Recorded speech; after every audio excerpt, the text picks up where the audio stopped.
So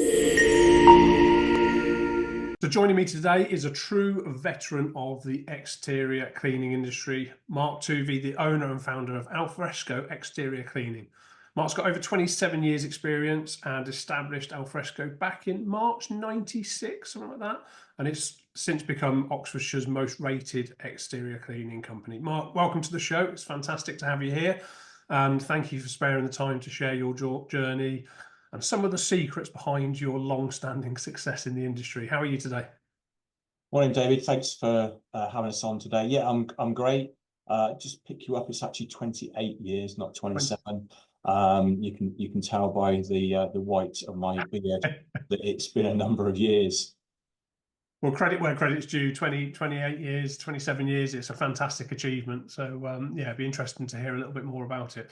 To kick us off, why don't you just give us a bit of a rundown in terms of what you guys do at Alfresco and what sort of services you offer? So I think the easiest way to describe Alfresco is we're a whole of market exterior cleaning company.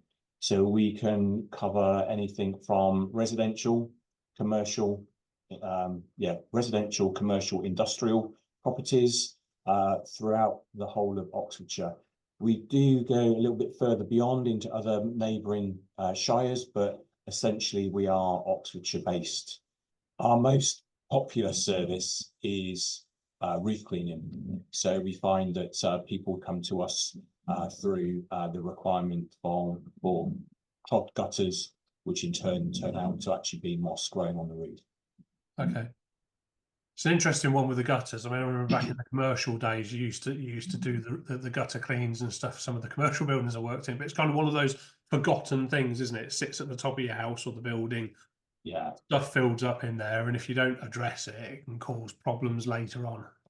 I think what a lot of people forget is that in their insurance details, it says that you as a homeowner or as a business owner need to maintain the property to an adequate standard. Okay. If you don't, and you have water ingress into your property through the gutters being full, then the insurance company will actually not pay out for that claim. Okay. So we used to work quite closely with a loss assessor, and the amount of claims that they used to come through that was for water ingress through block gutters was quite high. Right. And insurance companies used to not pay out because it was classed as a ongoing maintenance part of the building. So yeah, it's very sort of interesting when you say gutter cleaning, but then you look the reasons behind it, why it should be done. It makes a lot more sense because at least then if you do have a water leak, and then you've got an invoice from us saying that they were cleaned 3 months ago, and then the footage that we normally do, certainly for commercial buildings, we actually do a PDF report at the end with sort of before and after images. So at least then that can go on file. So if there is any sort of further issues, then they can refer back to that report. There you go. It's a good point. I've never thought about the insurance companies before. That's really interesting. So 27 years in the Alfresco business. What were you doing before? What brought you into this world of cleaning stuff? Okay, so my job before Alfresco was a company called Reed Shilling, and I used to sell incontinent wear, David. Okay. Which you know, when you're 24, 25 is quite a good talking point when people say to you, "Oh, what do you do for a living?" "Oh, I work in telesales." "Okay, what do you sell?" "I sell incontinent wear." And you know, it would be a proper like conversation sort of end. So yeah, that's how I started, was literally selling telesales, selling incontinent pads, wet wipes, that type of thing. Yeah. And I'd already worked previously in retail, so I was used to having to work 6 days a week. So when it comes to weekends, I found it really like strange that I was at home on a Saturday and a Sunday. Yeah. So I looked for a part-time job. Okay. Couldn't get one. Right. So I thought, oh, do you know what? Let's try window cleaning. A friend of the family Right. used to clean windows. But this is back in the day when it used to be proper like chamois and scrim type window cleaning. because obviously we've been around that long. So I just started on a Saturday morning at my parents' house with a bucket, ladder, squeegee, and as they say, the rest is history. So definitely signs of entrepreneurism back then starting to do something at the weekends and growing it to be the company that it is today. Yeah, I think one of the things for me that I remember was picking a book up, and it said the Entrepreneur's Guide for the under 25s, Okay. and I was 24 at the time, and I thought, right, if I don't read Got a this, little window of opportunity there. yeah, exactly, yeah, you know, pardon the pun, the window of opportunity, which we clearly cleaned, and have cleaned many thousands and probably millions of pieces of glass since. So over the last 27 years, then, what would you say, as a business owner in particular, what would you say your biggest challenges have been, and how have you overcome them over the years? Biggest challenge, staff and customers. Okay. I think that any young business, when they take on an employee, there'll always be, when is the best time to take on an employee? Yeah. You know, and I've been asked recently, you know, when is the best time? And I think that as soon as you think that it's ready, you know, often people would say that I need office staff. When do I need office staff? Well, as soon as you think that you need office staff, and hire the first person, because the chances are that first hire will all be a friend, family member, or some associate. And 9 times out of 10, David, it never works, but you learn from it. So I think that, you know, staff is always an issue because they see you on like this business owner. So, you know, you're absolutely minted, you're earning money hand over fist, which isn't the case. And often, you know, you're paying your staff before yourself, you know, and they don't see everything else that sort of goes on the iceberg, really. They see just the tip, not what goes on underneath. Customers, you know, I think with any business, you're always going to have, you know, some customers that take a lot of your time up. And I think it's about sort of managing those expectations with customers.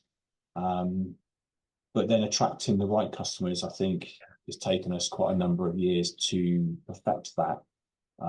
So, you know, you're always going through that cycle in early days of a customer will do no matter what, where actually now we're a little bit more selective on our customers. Yeah, it's a real challenge, isn't it, when you're starting up? You know, the temptation is to take on any customer because it's cash flow, it's income to the business, and rightly so. You know, at that early stage, you're trying to grow the business, but as you develop, having that sort of more clear definition around what your target market is and where you sit within the marketplace just helps you build that sort of better customer base that you can grow with.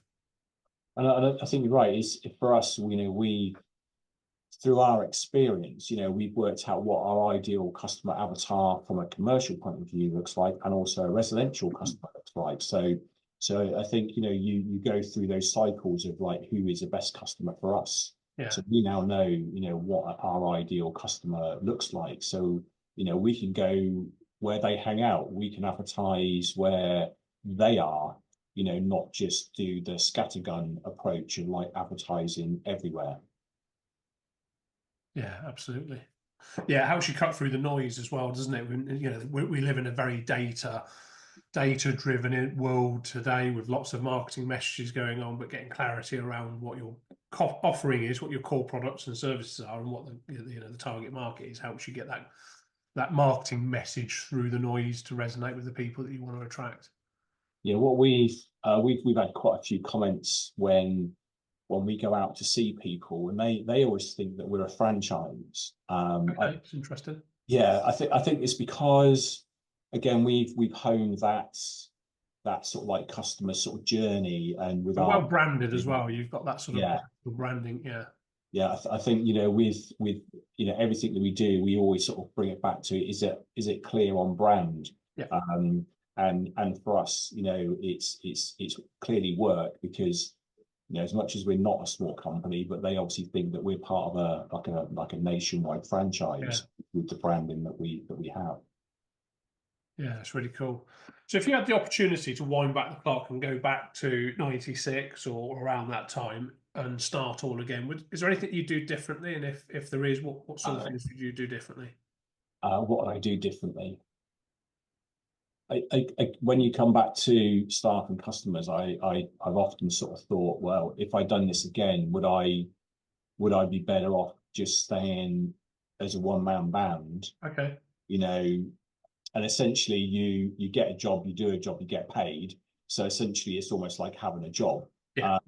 So, part of me sort of thinks, well, should I have just stayed as a one-man band?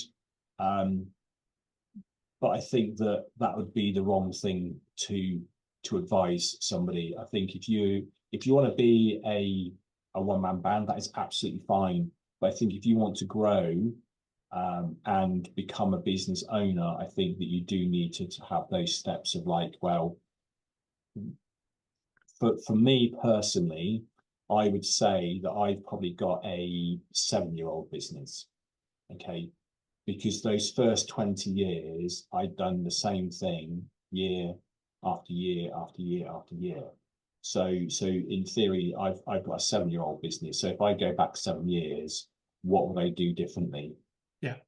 Employ better than me for a start off, and be part of a community that can help and support.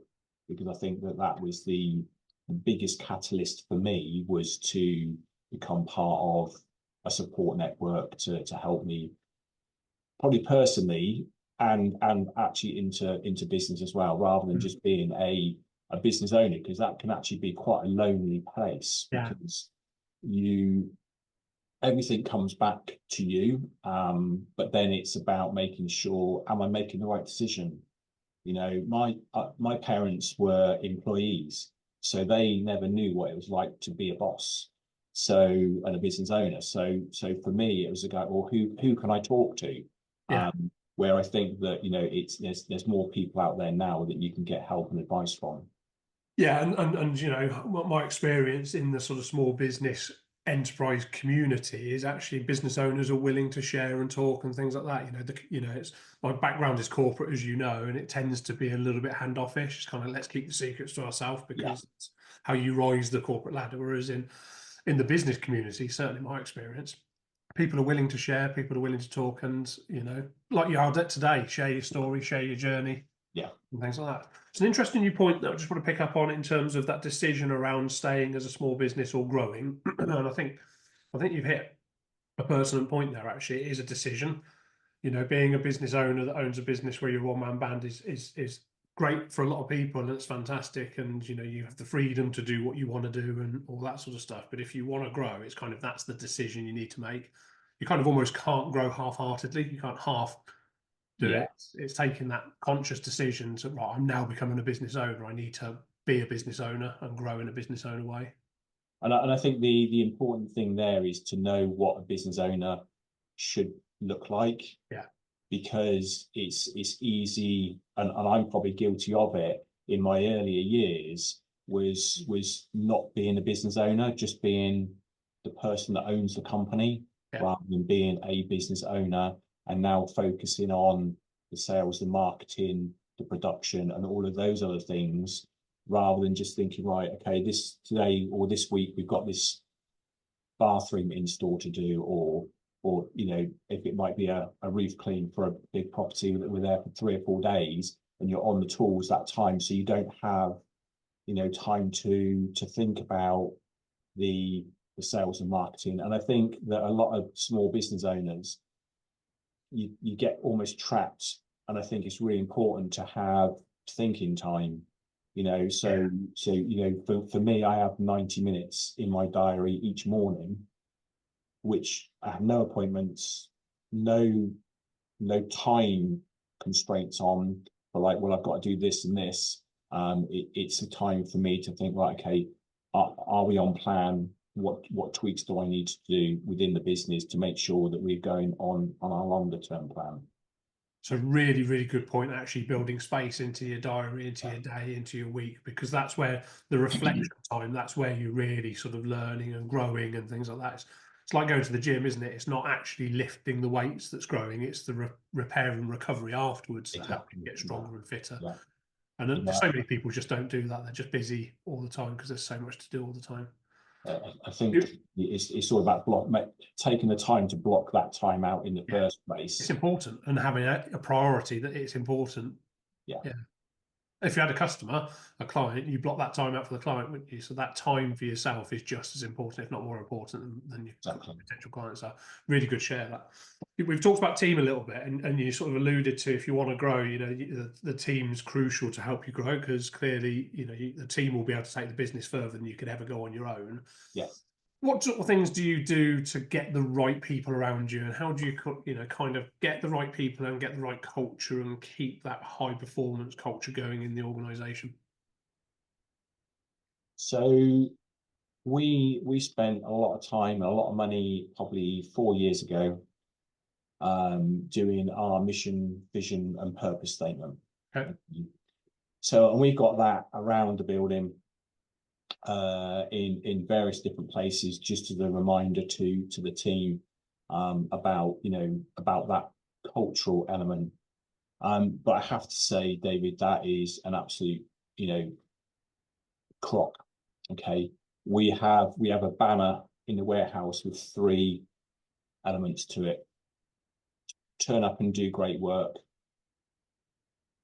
give a monkeys, okay, Yeah. but don't be stupid. Yeah. So everything that we do, we sort of go back to those 3 elements.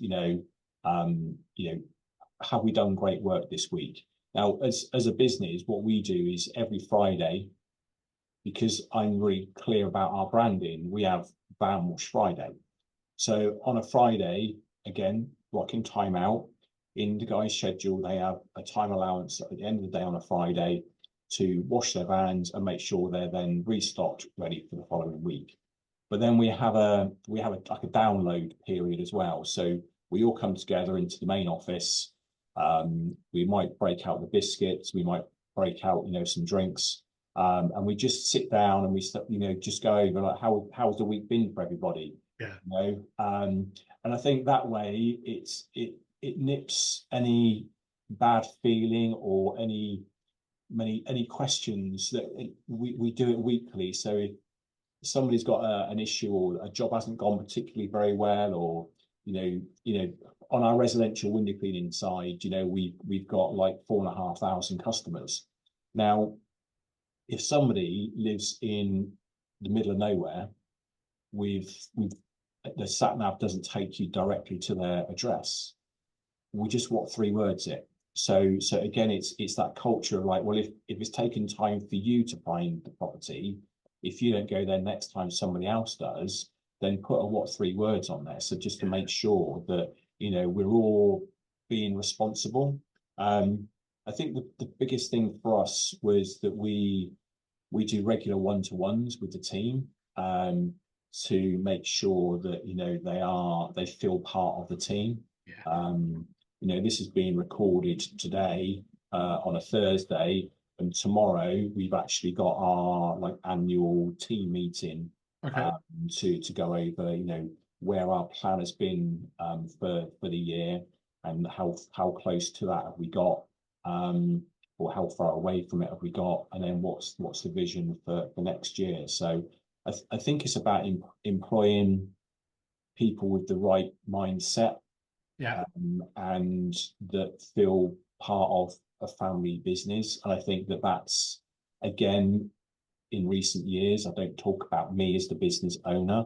I talk about us as a business, because they've got a vested interest in the success of the business as well. It's because this business is more than just one man. Yeah, I think that's I've picked up a few things from what you said there in terms of having that clarity around your vision, mission, and things like that. But they're not just words. They're not just a sort of corporate statement put up on the wall, by the chief exec, and there you go, that's what we're doing. You're living and breathing it by having that culture around a safe environment on a Friday for people to feel comfortable to share how their week's gone, that sort of stuff. The one-to-one reviews, an opportunity to sort of discuss what's working, what's not working, and things like that. And I think from a team perspective, people want a sense of belonging. It's back to Maslow's hierarchy of needs. Exactly. Sense of purpose, sense of it's a human, but need and want, and you're creating an environment where you've got, a safe environment, but being heard and being part of it. It's really good. It's often overlooked. Certainly that vision mission bit is often overlooked in small businesses as something we don't need because we're not a big corporation. Yeah. But literally, if anybody wants to come and actually have a look at what it says on the wall, they're more than happy to drop by, and I'll show it to you. But it doesn't have to be overcomplicated, does it? Oh no, it's literally just three little sentences. There's a little bit of expletives in there, which is why I can't share it on screen with you. But essentially, it all comes back down to those three things. Have you turned up and done great work today? Yeah. No, because you phoned in sick, so you failed on that one, and clearly you've not given a poop because you've let everybody else whole team down. Yeah. So it's so small but so impactful. Yeah, absolutely. Yeah, and I think that's the thing, isn't it? Is because it's congruent with what you believe, it's congruent with everybody's, and it's simple. We love the KISS approach here. Keep it simple, stupid. Yeah, I love it. Yeah. Let's take a shift to sort of what the future holds. So where do you see Alfresco going? Where do you see the future of the business, and what sort of things are you doing to move the business forward? So 2 years ago, we actually made Sarah a long-term employee, managing director. Yep.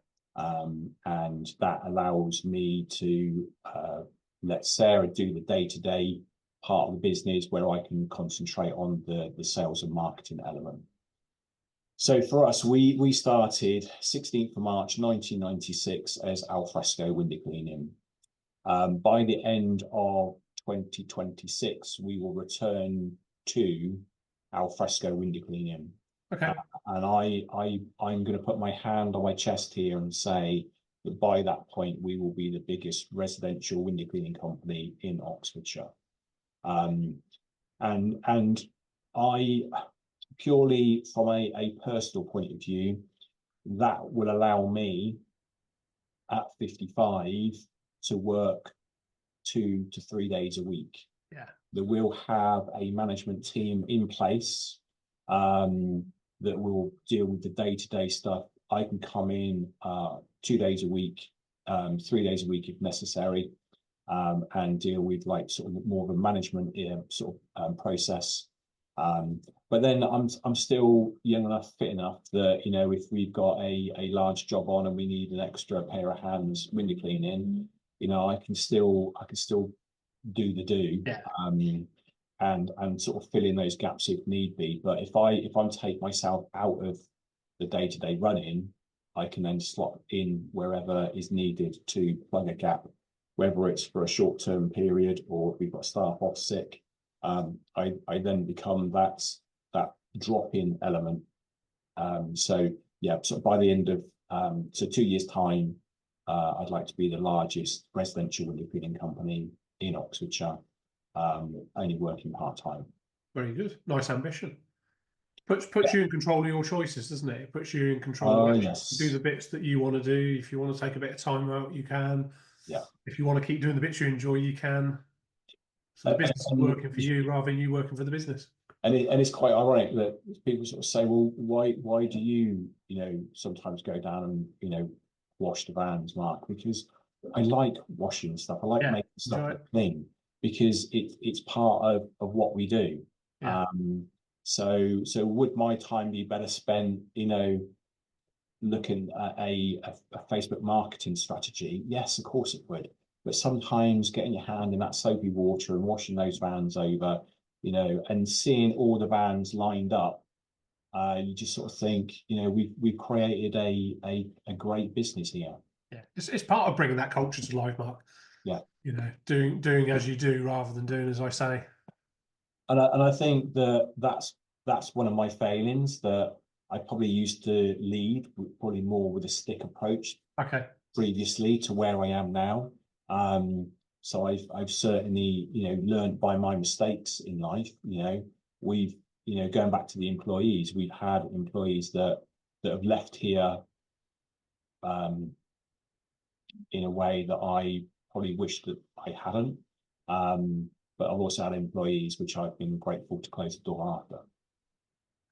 But I suppose through that, you know, there's a growth, there's a learning, there's a development of Oh, yourself. absolutely. So the business grows as you grow. Yes. Yeah. Yeah, very good. Very good. Really good stuff there. So I could talk to you for ages about the business and stuff, because I know a bit about the history and things. We go back to, say, the old automotive days and things like Yes. that.